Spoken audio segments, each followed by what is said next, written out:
shown in our spirit. If to compare these 50 minutes which passed in a cage and to compare all this life which passed in mountains, then I consider it's incomparable. Why do you have best fighters in the world? Because of warriors lived in this area in the past. Because it was road to Europe and to Asia. And our people their whole life were at war. And it's in our blood. We lived together 15 brothers in the same house. My father made us train in the morning and in the evening. It was similar to army life.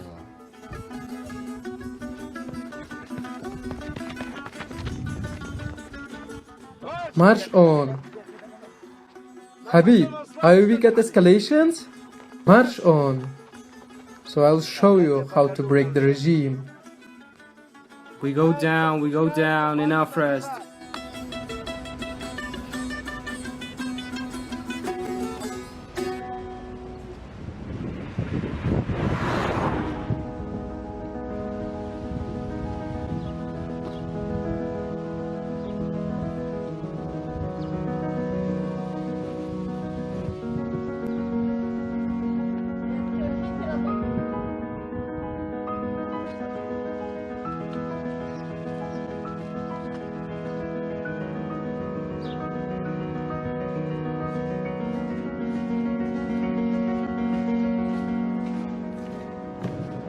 In this hall, my first job as a trainer has begun.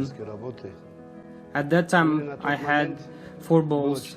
There was an exception room. I had sold 4 balls and begun the repairment of the hall. The first my investment in sport. It was well fixed, good fellows. Work is make unconscious. Now there's hitting. I have created conditions here. It was impossible to dream of it. There were 2 big flanks, water was heated, bathing with a mug. Back that time there was a cold water in stream only. Conditions were of course Spartan. The father constantly created competitions for me. In a house and in the gym and competitions always competed with the strongest. The father specially created with such conditions, so that or they could just break me or could I move further. Tradition which here to me passed from my trainer and so remained. It's clapping the hands, it's blow by a stick or a whistle. Each exercise is followed by the word at the end to add. Has added, has added, has added. He knew how many it's necessary to do.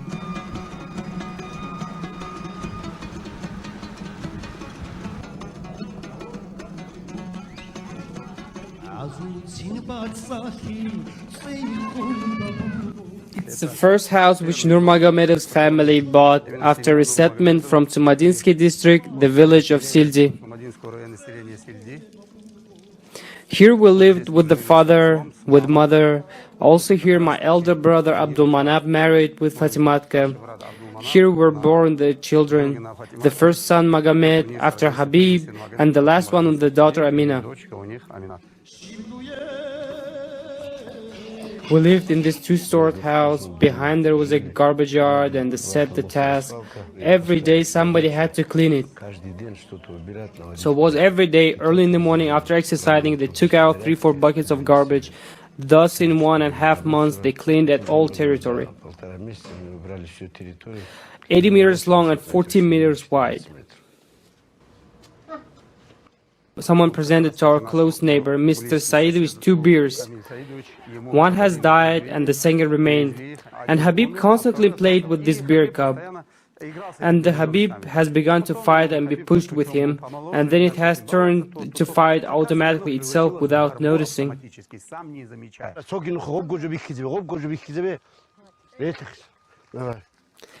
Time well. Well done.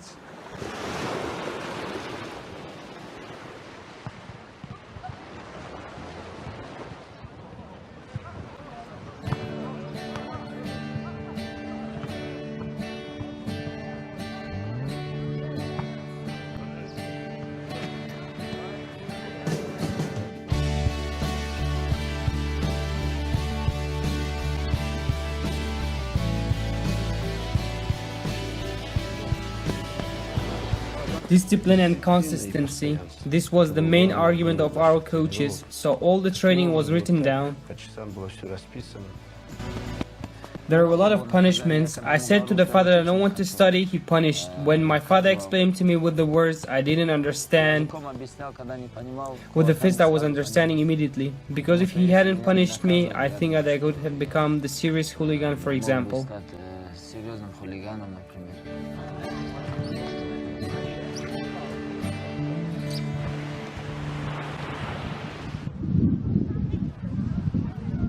What's up?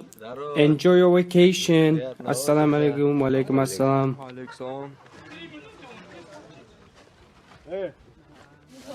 Are there no more skewers?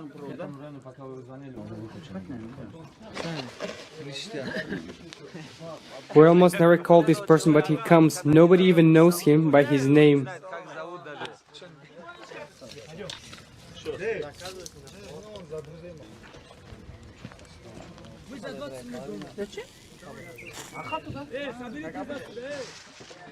Go. Hey, let's make a circle. Let's see. He could always give anybody a punch. As he always says, his record is on the streets better than in UFC and in a professional ring. He constantly put up these fights. He spoke to the elder cousins, bro. When we approach them, don't talk, just punch, we'll fight.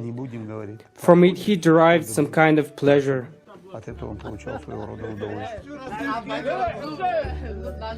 Who would like to play? Who wants to play? Who wants adult games? Come on. Goros, so you have nothing to lose in this life, come on. Your hands, your legs, your head, all these are called weapons. Hey, Islam, don't force me to talk to the Damascus steel. It doesn't talk much, it can explain only once.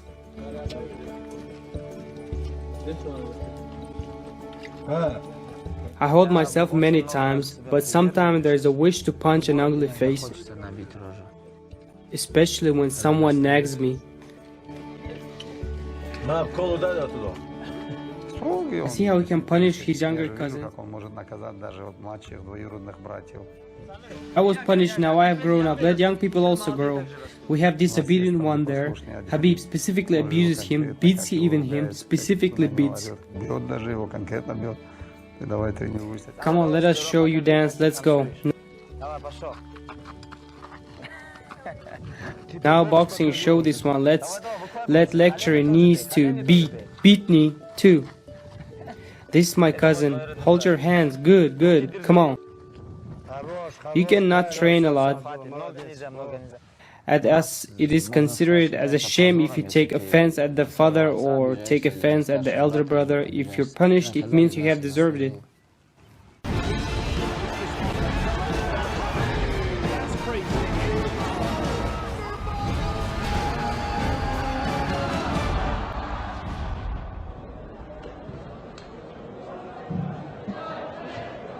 Better than only wrestling, I always liked MMA, where all its authorized beats, chokes, throws. I spoke to my father and always asked, transfer me to MMA. Transfer me to the fight. He spoke to me too early. You're only 17, 18 years old. He was always saying that it's too early. We've had a lot of injuries, the finger break, the arm break. In this regard, he always had problems.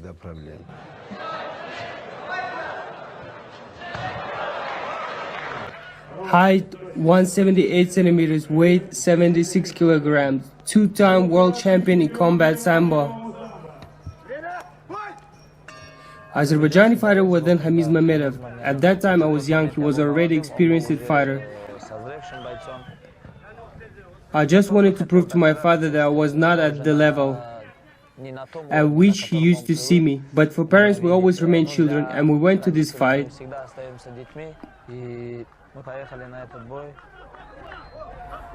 Probably my father was nervous more than me in the locker room. I felt it.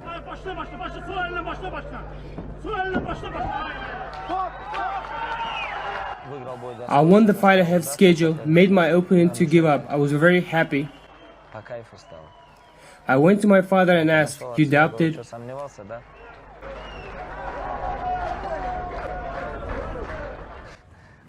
he laughed. The victor in the battle won Khabib Nurmagomedov. Are you proud of your son? No, this is not by religion, not manly. It's not necessary to be proud.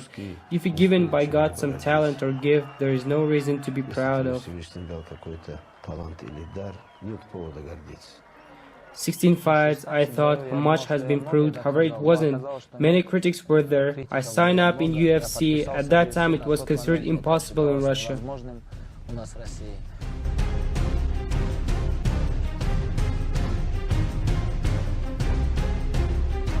I signed up and on my fight was ranked Russia's entire level of MMA.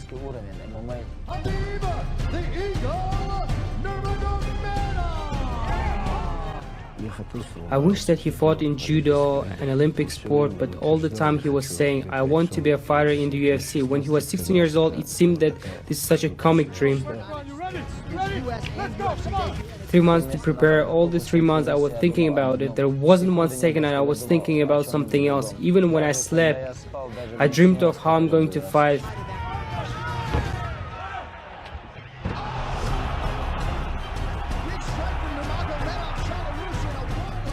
Joyce then woke up the next morning. Turned out that it's nothing supernatural. Well, okay, and what's next? Then won the second fight, won the third fight, and won the fourth. Now such serious emotional splash doesn't cause it in me.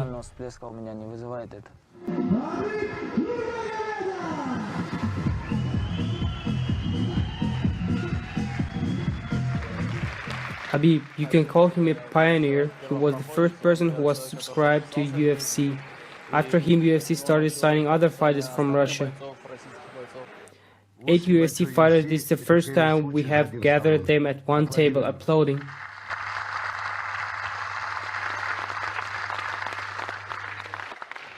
Look at the streets of Dagestan. Every second is with the broken ears. Who are they? Wrestlers? I just come to here to Dagestan. I'm just surprised. Where is in fact the kind of money? I mean, the Republic has not so good life, but the sports halls are perfect. Nowhere in any country in the world you can find it. Here are the best conditions for the martial arts, and the conditions are just as wrestlers.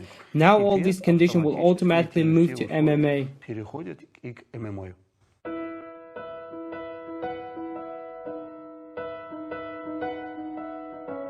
My father is considered as the father of MMA in Dagestan. Because of my father grew up 4 UFC fighters, more than 20 world champions in combat sambo. I think that his merit is really hard to be eclipsed by somebody in future. My favorite game is chess. In the tactical plan, I very often overplay my rivals.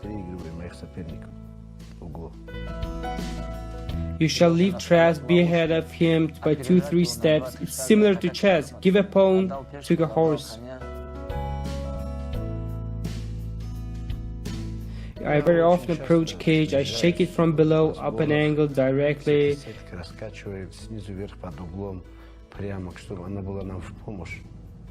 It's also one of the methods to win the rivals, but we keep working on it. We don't try to purchase the ticket close to rival's corner. We try to listen what is told in a corner by the rival, then it's translated to us. It's necessary to know what they're talking about in corner after the first round. It's very important information. I wasn't even on a single fight of Khabib in USA because I got a list of 140 people whose visas were cancelled. My visa was also cancelled for 3 years. Well, even I didn't say my father, I felt 100% he would shout here, that I wouldn't stop, that I constantly kept moving, put pressure.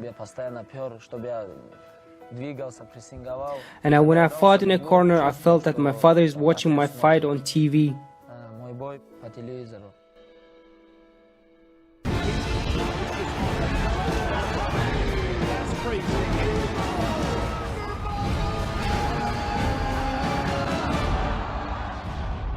Introducing first, fighting out of the blue corner, a mixed martial artist. In the psychological plan, it was very heavy to break the bow. It was the second fight when I was fighting on a strong will. I just kept pushing on him, went on him all the way, constantly attacked him, and won by unanimous decision. It was a very heavy fight.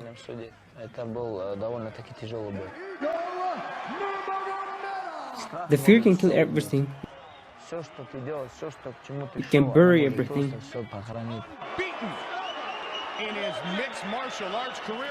This photo is special to us. Whole Brazil was against us. Instead of 4 security guards, he was given additional 6 security guards, and he was conducted to a fight by 10 security guards. You shouted everywhere, "We'll make you eat this t-shirt tonight. We'll make you cook broth from a t-shirt." Brazilian fans were shouting.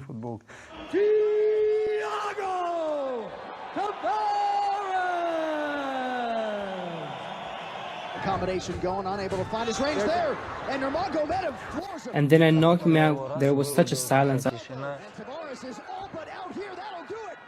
I felt like, where are you guys? Where am I? I felt like we're sitting on a commemoration. I climbed in a cage. All I heard was such a dead silence. I have such principle. I go to fight, the rivals go to the fight too. He's going to beat you, to choke and break you. So I'll direct all the efforts for a victory, and I'll fight up to the end. I had 40 days for the training camp. From them 23 days I didn't train, got a leg injury. I was out of training. With a big risk I came for a fight.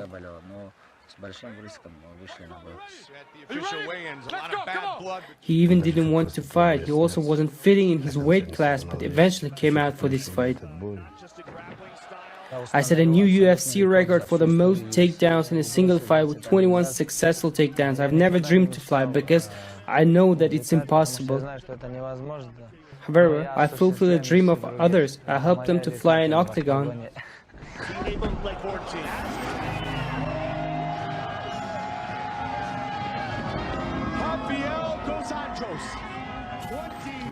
Your fight against Rafael dos Anjos, is it your favorite fight? Was it the most heavy fight? It's pleasant to me how I dominated him. I look at fight, he didn't have a chance to beat me. It wasn't even close. I don't want to praise myself. I just tell the facts as it was. He spent many forces to strangle me. I tricked him, doing some noises that he thought he's strangling me. Later he understood that he's not strangling me, and I let my head go.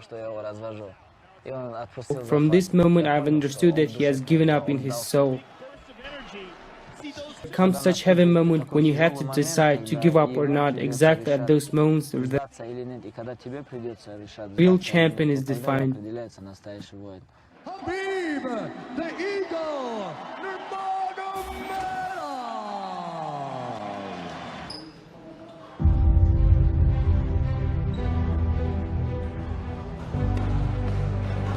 I fought with Dos Anjos. My father couldn't come to me. My uncle came. It was really hard to lose weight without nutritionists. Khabib weighs 88 kilograms today, and it's necessary to weigh 70 kgs, 400 grams. This is not easy to lose 16, 17 kgs. I tried to support and look after him, and I was really nervous when he was losing weight, especially last 2-3 kilograms were hard to lose.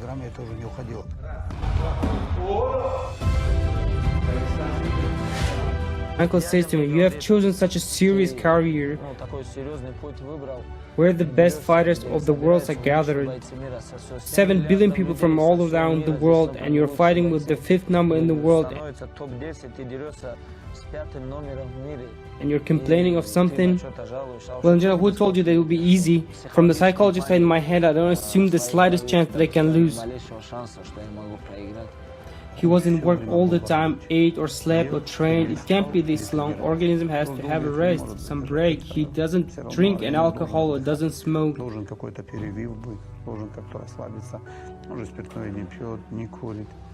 The person has to have relaxation. He practically, I consider, without interruption, has trained for 7 or 8 years without having a rest.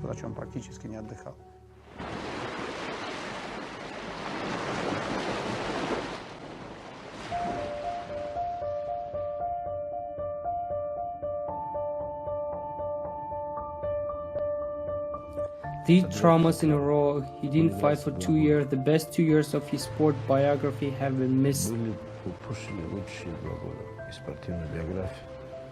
He has been losing. He couldn't talk with anybody, couldn't see anybody or communicate. Here in this room he slept late and said, "I don't know how to be." It was like someone takes and puts you in a jail. It's like you were isolated, but you can go out for a walk to meet your friends.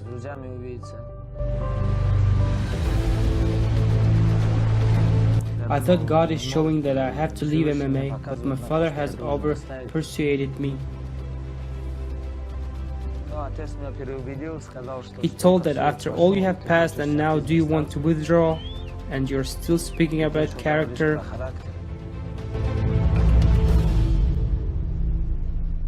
The words of parents are everything for all of us. My son was born and I had to wait. The father will make a decision and will tell what name to choose. It looks like I'm an adult person. I'm 44 years old. However, nevertheless, I waited till my father raised a hand and told me to give him such a name. It's a valid tradition. This is the respect for parents. What the senior tell, that's true. For each father in Dagestan there will be one more father. All children gather around them. Wherever we are in USA or in England or somewhere else, we always come and gather near them. Restlessly is to us when they're A, but other times near them it's always quiet. Before each departure I come to them and they constantly say to me, "We hope it's the last fight, you have proven everything." Then I come after the fight and they tell me to continue. Well, in this life God gave a lot of things to me. Sometimes I think, what for? I have everything, I didn't complain of anything. I've already received more than I expected and wanted.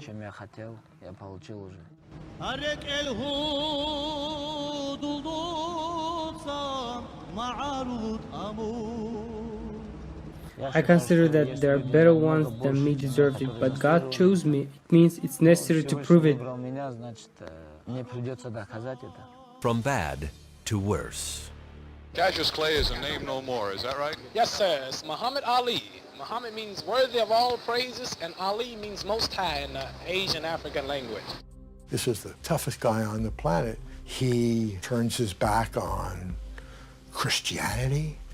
He turns his back on his family name, and it began the split between people who loved him and people who hated him.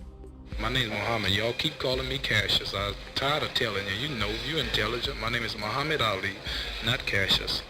Was anybody special gave you the name? Yes, sir. My leading teacher, the most honorable Elijah Muhammad. Elijah Muhammad's influence is growing. Not only does he give Ali his new name, he introduces him to Sanji Roy, who becomes Ali's first wife in August of '64. Muhammad Ali had 4 wives: Sanji, Khalila, Veronica, and now Lani. I found the first wife in a strange way, maybe the most interesting. She was very firmly in love with him.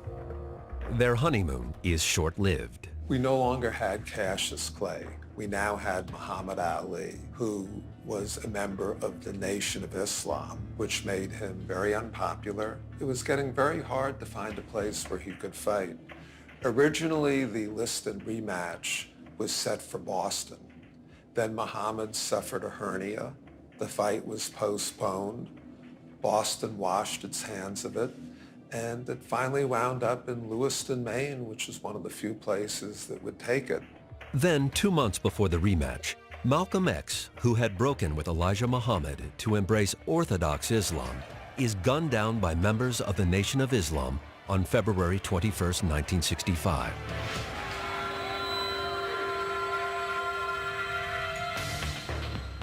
Muhammad Ali had broken from Malcolm and sided with Elijah Muhammad.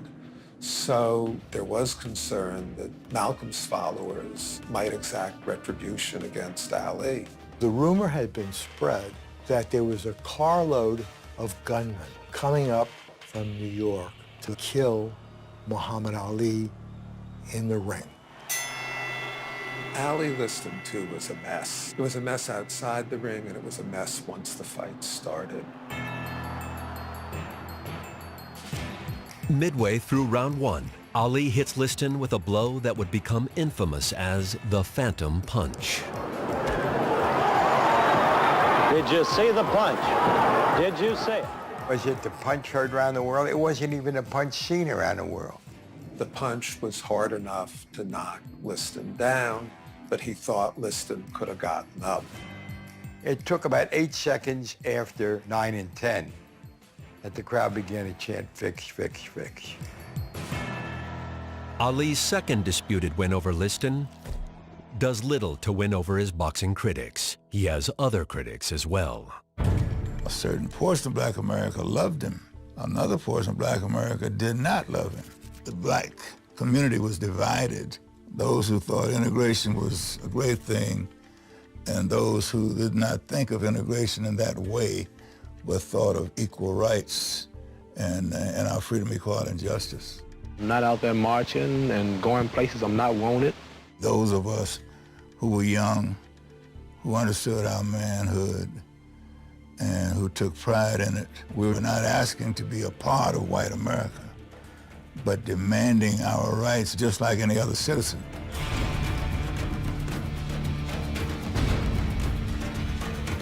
Ali's support of the Nation of Islam's separatist policy alienates many in the civil rights movement, including Floyd Patterson, who turns his November '65 bout with Ali into a social, political, and religious battle.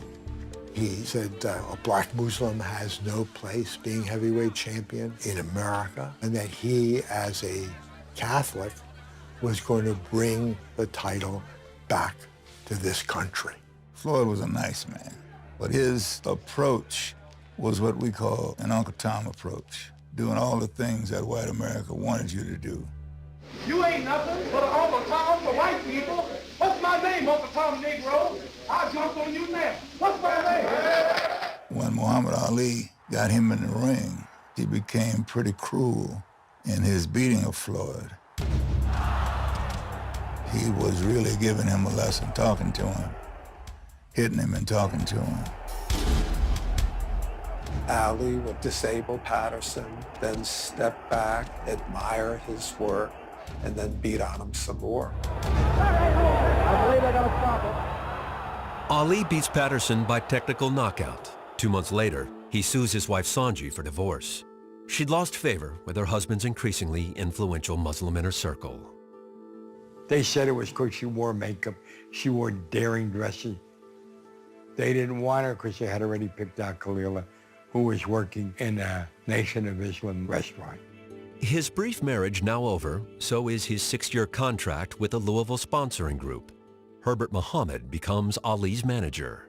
Herbert Muhammad was the son of Elijah Muhammad, who Muhammad Ali counted as his spiritual father. Herbert was an extension of that.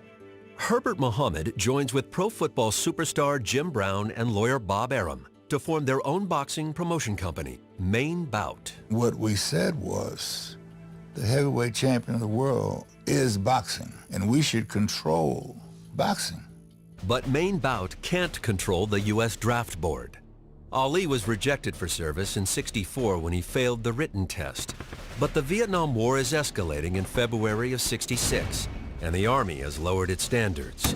Weeks before his bout with Ernie Terrell in Chicago, Ali is notified that Uncle Sam wants him. The fight was doing extraordinarily well when the U.S. government reclassified Muhammad Ali from 1Y and made him 1A, and a television reporter went to Ali, who was training in Miami, before anybody could reach him. I just don't understand yet how I can be reclassified as 1A without testing me in no way, just calling me like this, and I just don't understand it. In other words, you think they called you only because you're the heavyweight champion? And a Muslim, too. And that's when Ali said, I got nothing against the Viet Cong. They never called me the N-word. Everything hit the fan. Ali declares that if he's drafted, he won't fight in Vietnam. Ali put it in racial and religious terms that made him a hero to millions of people who thought that it was a bad war. When he basically said, I ain't going, a lot of us were kind of like, yeah, baby, I ain't going either. I'm just trying to figure out another way of doing it so that I don't have to go to jail in the process.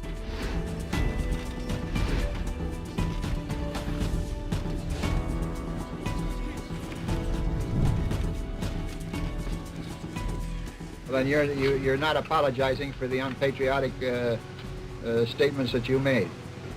That'll be taken up with the government. Ali's unpopular stand causes Chicago politicians to scuttle the Terrell fight, leaving his management looking for another fight in a new venue.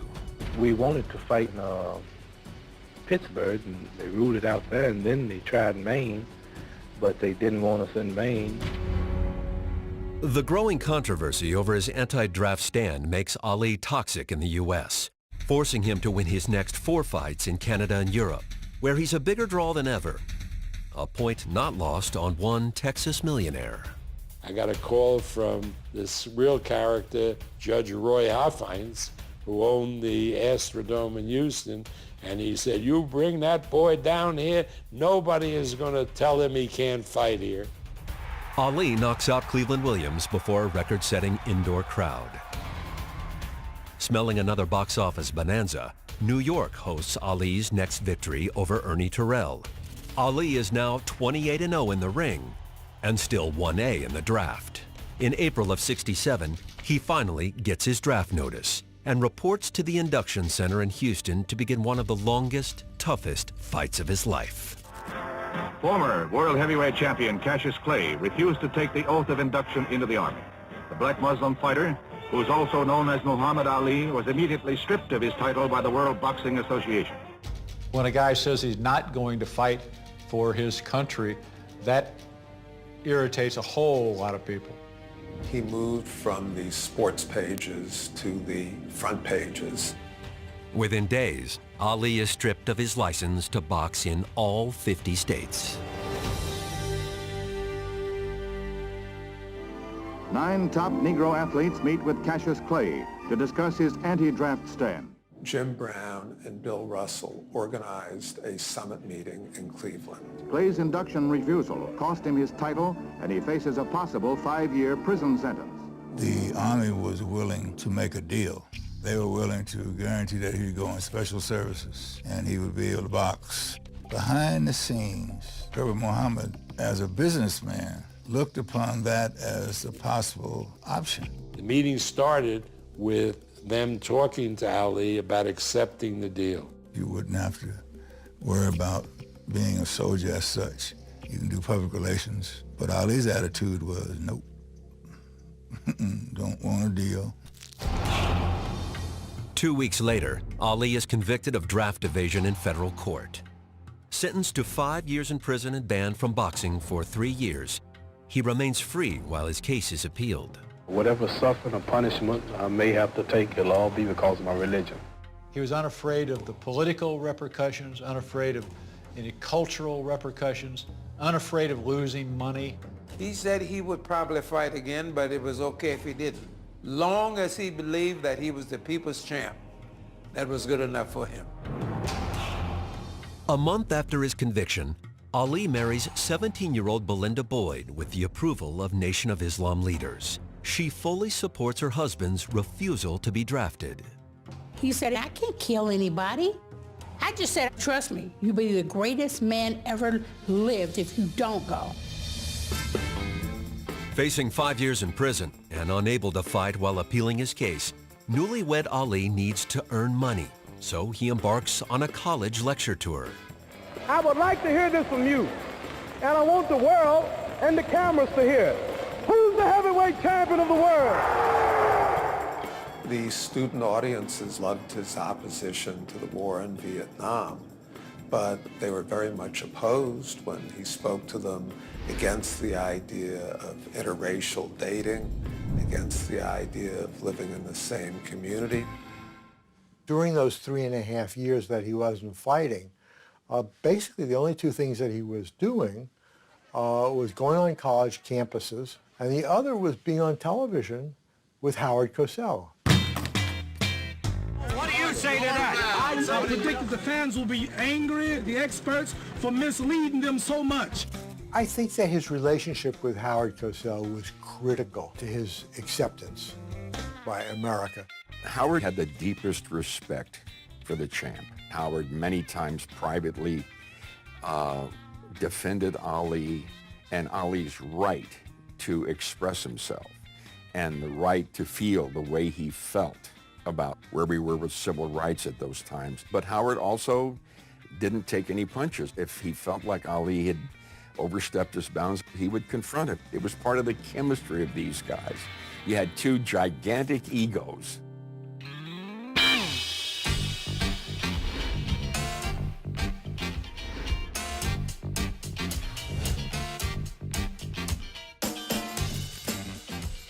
After 3.5 years in exile, Ali remains free as his appeals proceed in federal court. And while politics cost Ali his boxing license, politics provides a chance to fight again. Georgia has no state boxing commission. Individual municipalities can sanction a fight. So Black State Senator Leroy Johnson strikes a deal with Atlanta's white mayor, Sam Massell. Leroy Johnson said, I want this fight to happen. I carry a lot of votes with me. Thus, Ali's comeback begins, surprisingly, in the Deep South. Here's an African-American reviled around America. Suddenly Atlanta is embracing him. He said, I got my license. I'm going to fight in Georgia. I'm going to fight in Georgia.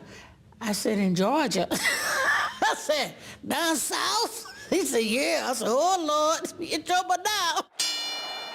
Ali returns to the ring on October 26, 1970.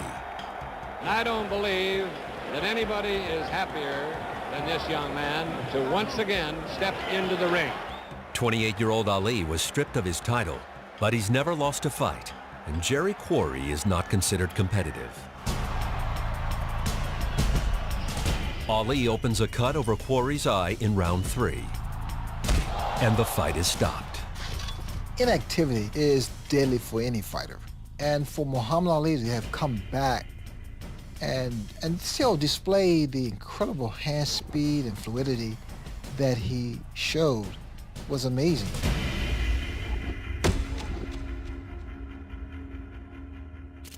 While Ali's draft evasion appeal works its way up to the Supreme Court, the NAACP sues the New York State Athletic Commission in federal court, arguing that their ban on Ali is discriminatory. Their ban is lifted. Free to fight in New York again, Ali stops Oscar Bonavena at Madison Square Garden in December 1970. It's over! Ali is the knockout winner! Setting up a title shot against Joe Frazier for an unprecedented $5 million purse. Now we have a chance to see who the real champion of the world is. That was revolutionary. You know, $2.5 million apiece. Wow. Back then, that was a vast sum of money. Even Mickey Mantle was not making that much money. Well, let Joe Frazier talk all he wants. We got a few miles to straighten all this mess out. He brought people to the sport that didn't even necessarily follow boxing. They just liked Muhammad Ali. I have fixed up the round that Joe Frazier will go down. You got this person who's standing up and he's been stripped of his title. People wanted to see, who is this guy? His fights meant more than just the sport of boxing. His fights were like a fight for justice. Ali was carrying the weight of everything. I don't think it's possible to overstate how much Ali embodied the hopes, aspirations, beliefs of young people in general and young African Americans in particular. Joe's gonna come out smoking, and I ain't gonna be joking. The bout is set for March 8, 1971.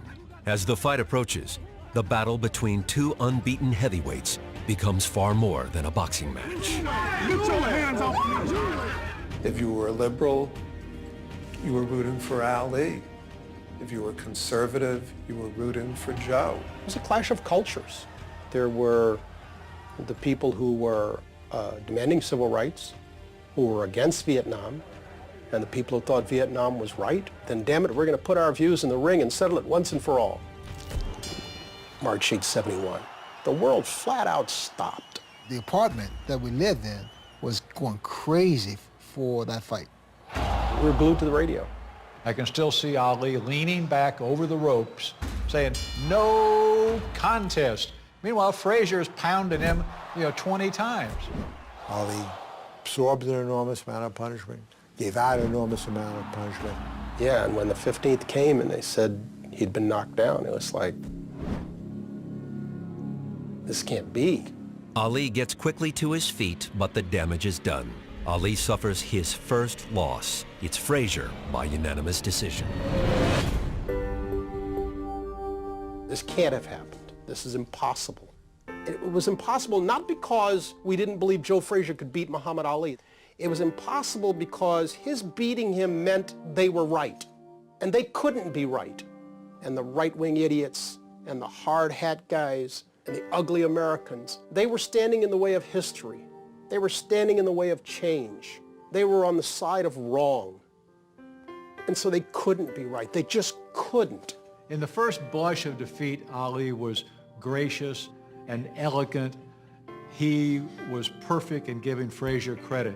I've been always handing out the defeat, so now I'm defeated, and now I can see how other people felt. And when I do come back, if I ever do, I'll have more of a hunger, determination, which is something you lose in the intoxication of so-called greatness. By the next morning, he'd been robbed. He went on every late-night talk show. He convinced half of America or more that he had won a fight, and it killed Frazier. He was the only one who believed, coming out of that fight, that he would be champion again. 4 months after his unanimous loss to Frazier, Ali wins a stunning unanimous decision in the Supreme Court, which overturns his conviction for draft evasion. I mean, nobody would have believed that that could have happened when Ali refused to step forward.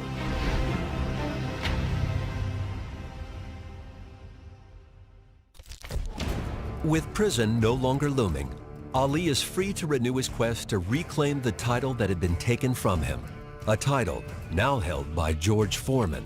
Ali's momentous match against Foreman is an event unlike anything boxing has ever seen. In 1974, promoter Don King and a consortium of backers make a deal with Zaire's strongman, President Mobutu Sese Seko, to host a worldwide live satellite broadcast of the Rumble in the Jungle. Ali basically showed that he could transcend the sport. He brought half of the media of the world to Kinshasa, Zaire.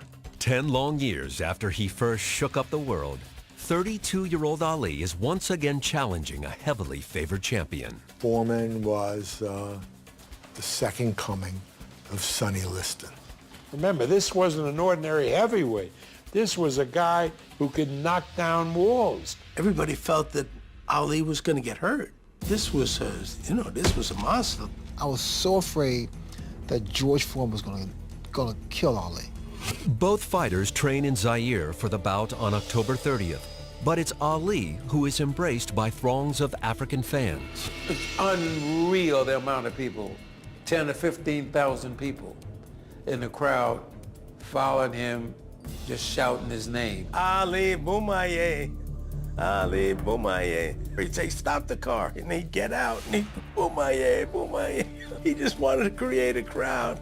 Pretty soon you couldn't even walk across the street. All of that worked in Ali's favor. I mean, he was playing psychological games. He's punching voodoo dolls. He's got people beating on drugs. The champ is here. The champ is here. Me and maybe one other person thought he could beat George Foreman. He believed it. He believed it. Ali's confidence isn't shared by many boxing experts. But during the fight, Ali would add rope-a-dope to the lexicon and a great new chapter to his legend. Ali stands back, ties his man up, leans on the rope. Ali goes back on the ropes, and the ropes go back more.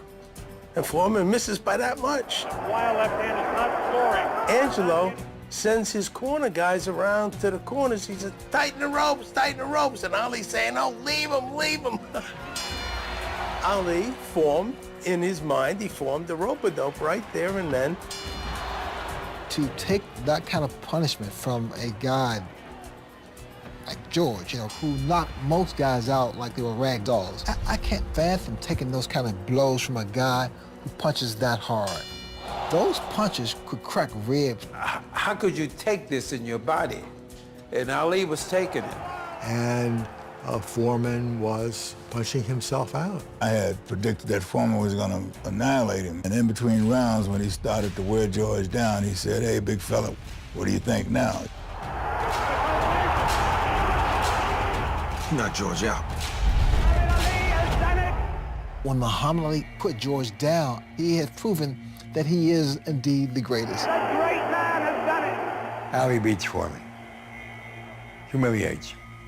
He stops and he says, "Fellas, you'll never know what this means to me." That should have been his retirement. How can you top that? You've went through the trials, your ups and your downs, your glory times. This is the time to retire. He had proven the point. You can't go any further once you prove the point. And there's something about the romance of athletics that it's hard for people to give up. For him, every fight was another drama, another circus, and he loved every minute of it. All those available ladies, all this love and admiration. It's very hard to walk away from that.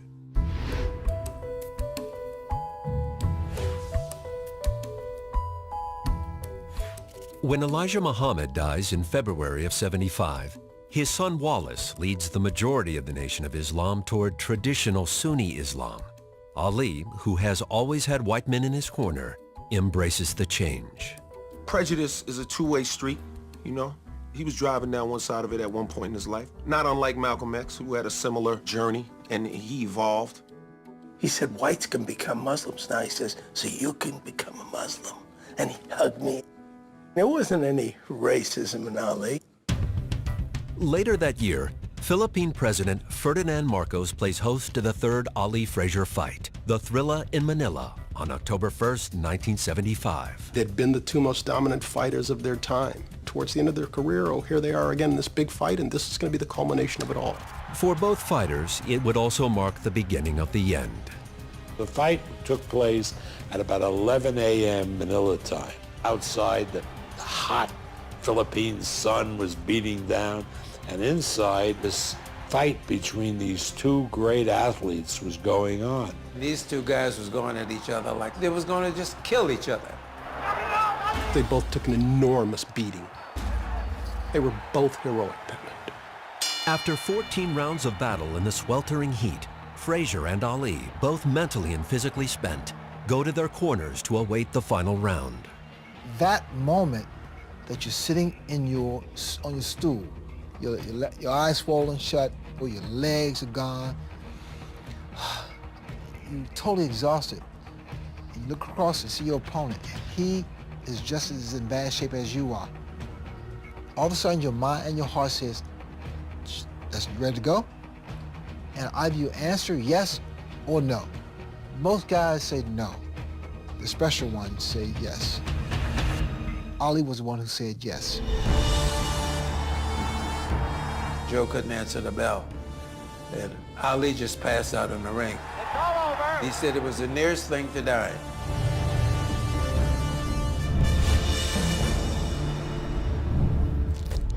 In the year after his punishing victory over Frazier, Ali defends his title 4 times, including a brutal 15-round win over Ken Norton. His longtime ring doctor, Ferdy Pacheco, sees the writing on the wall. Pacheco went to Norton's locker room and told him, "Congratulations, you just ended Ali's career." Norton had lost, but Ali was physically beat up. The following year, his speed and skills diminished. Ali survives a 15-round slugfest with Ernie Shavers, Muhammad Ali, not down but hurt. the hardest-hitting heavyweight in boxing. Said that Ernie Shavers hit me so hard that my ancestors in Africa turned over in their graves.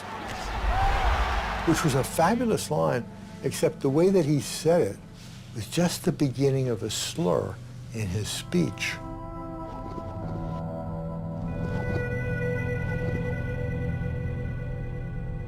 In February of '78, Ali loses his title to Leon Spinks, a novice with just 7 fights under his belt. But he's not done yet.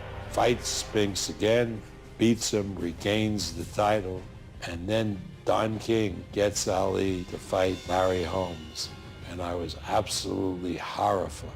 The Holmes bout is set for October 1980, a year after Ali's last fight against Spinks. His deterioration is evident. Even to those of us who never looked at Ali with clear eyes, it was clear that he was done. Holmes wins by TKO in the 11th round, the first time Ali has ever failed to go the distance. Whatever damage had been done to Ali in all of these 12, 15-round fights, all of that had come together to leave him a shell of what he once was. A year later, Ali steps into the ring one last time to fight Trevor Berbick on December 11th, 1981. The whole family went, and up until the fight, we were begging him in his hotel room, don't fight, you don't need to do this anymore. After the loss to Berbick, Ali finally calls it a career. It's hard to tell a champ that it's time, it's over, because we always believe we can always win that fight.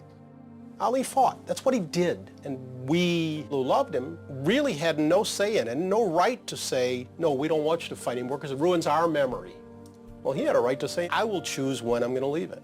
And he did.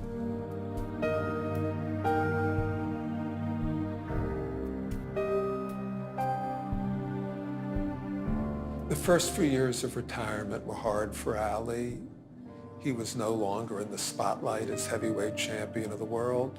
But the worst thing was that the Parkinson's syndrome was becoming clearer and clearer. When you stay in the ring too long, it's going to really start wearing down on you, and that's exactly what happened to my father. Ali's Parkinson's syndrome is made public in 1984. It's really hard for me and everyone else to see a man who used to be so great with words. Now that's one of the things that he can't do. It's a sad thing because you wonder what he would be saying now. We need that Louisville lip because there's nobody speaking for African Americans or Americans like Ali spoke. That voice just isn't there. When Ali stopped really talking in public and really doing his whole Ali thing, he has said so much that it still echoes. I have enough inside here and inside here to replay it for life. We're in a hotel room in Las Vegas at an event, and this is like 90s, so the Parkinson's he can still walk, but he's talking very soft. And he goes, I want to make it to heaven, and I wasn't a perfect person, and this Parkinson's shut me down. I can't do nothing wrong now, But he said, I'd rather suffer now than in the hereafter. By 1986, Ali is 5 years into retirement and on his third marriage. He and his second wife, Khalila, were divorced in 1975. He was doing a lot of cheating. He's weak for women. I just didn't know how weak he was. Ali's next marriage to Veronica Porsche would last 10 years. My father would say he was the best Muslim he could be, given that he was this gorgeous Adonis boxer that all the women loved. In the summer of '86, Ali and Veronica are divorced. Later that year, he marries his fourth wife, Lonnie Williams, who he first met in Louisville back in 1963.